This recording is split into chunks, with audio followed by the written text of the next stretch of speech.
Hello, everyone. Today, I'm going to explain the understanding of the electrical principle of the pitch cabinet. Next, let's learn about the pitch control cabinet bracket assembly and the installation of the pitch control cabinet. Through the study of the previous knowledge, we know that the pitch system of a wind turbine mainly consists of 3 pitch motors, 3 line position switches, 3 encoders, etc. All of them are connected to the pitch cabinet and the pitch system components inside the hub through slip rings.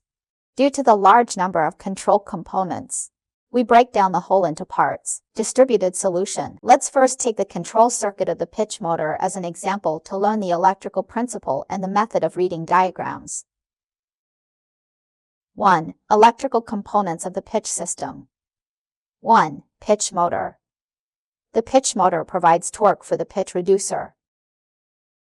Drive the pitch reducer to work. The pitch reducer adopts a 3-stage planetary reducer structure. It is to increase the torque transmitted by the pitch motor.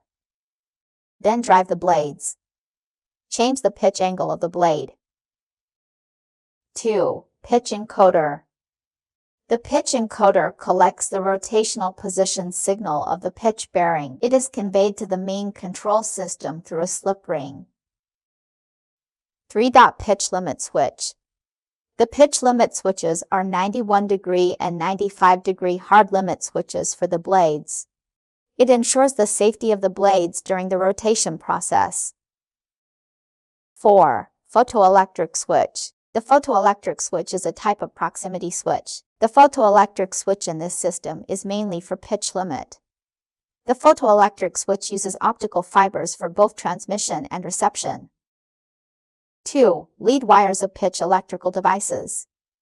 1. 3 pitch motors. There are 2 lead wires for each unit. The lines are marked as positive and negative electric shock.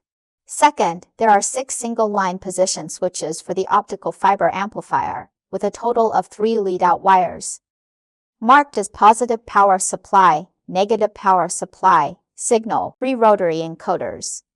Each unit has 4 lead-out wires. The line mark indicates positive power supply negative, signal A, signal B. 3. Practical reading of electrical principles. Everyone can see that there are 3 pitch motors in the drawing, and it requires 24 volts of direct current. The power supply to the electrical cabinet is 220 volts. So a switching power supply that can convert an AC of 220 volts to a DC of 24 volts is needed.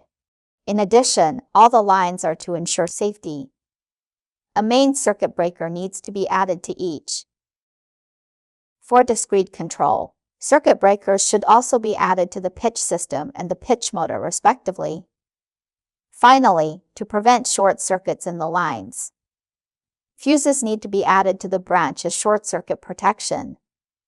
At the same time, for the overall safety considerations of wind turbine generators, the relays of the safety chain need to be placed in each branch. So such a circuit diagram was formed. When there is electricity on the power supply side, close the main circuit breaker. Close the pitch system circuit breaker. In this way, 220 volts of alternating current can be converted into 24 volts of direct current through a switching power supply. At this point, if the pitch motor switch is closed, when the safety chain of the wind turbine does not operate, his relay remains closed. If there is an action signal from the controller again, the driver can supply electrical energy to the motor, enabling it to complete the pitch action according to the signal. Now, students, when you look through the actual engineering drawings, do you think they are very complicated? Where should we start to read such practical engineering drawings? We can do it from the back to the front. That is to say, if you want to sort out the circuit from the main power supply to the motor.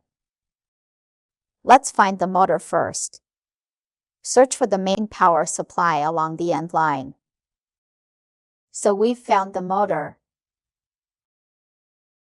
On page 60, So what should we do next? Based on my years of experience in reading pictures, I've formed a little mnemonic for everyone. It is convenient to quickly understand and search for the drawings. This mnemonic is: first, look at the page number. Second, look at the area. Third, look at the component. Fourth, look at the label. First, open the drawing to page 60. Take the first pitch motor as an example. Follow the circuit connected to the pitch motor upwards and to the left. The mark for finding the thread end in the first area is 24.2. What does this number represent? This indicates that this route is connected to page 24. The lines in the second area are connected together. There are no other components on the line. So we went on to find the drawing on page 24. Look at the area. In the second area, we can find the line that connects to the first area on page 60 just now. The correctness of reading the graph was verified in both directions. So where is the other end of this line? Let's search along the route. It is connected to the fourth area on page 23. There are 3 devices in the circuit. They are respectively DC motor drivers and a fuse and a safety chain relay. Through the markings beside the device, we can also see the model of the device and the specifications of the connection lines. In this way, then we can smoothly sort up a motor circuit. During this process, the students need to look through 5 pages of the drawings. Then the power supply lines of the motor can be sorted out. If these 5 pages of drawings were taken out and placed on one sheet, they would look like this when connected. Look, everyone, the current of the main power supply passes through 3 circuit breakers. A switch, after the power supply passes through the safety chain and fuse, is sent to the motor by the driver. What needs to be emphasized here is the text annotations and graphic symbols on the drawings are all carried out in accordance with national standards. The above is the process of reading the electrical schematic diagram of the pitch cabinet. I hope all the students can master it. Thank you all.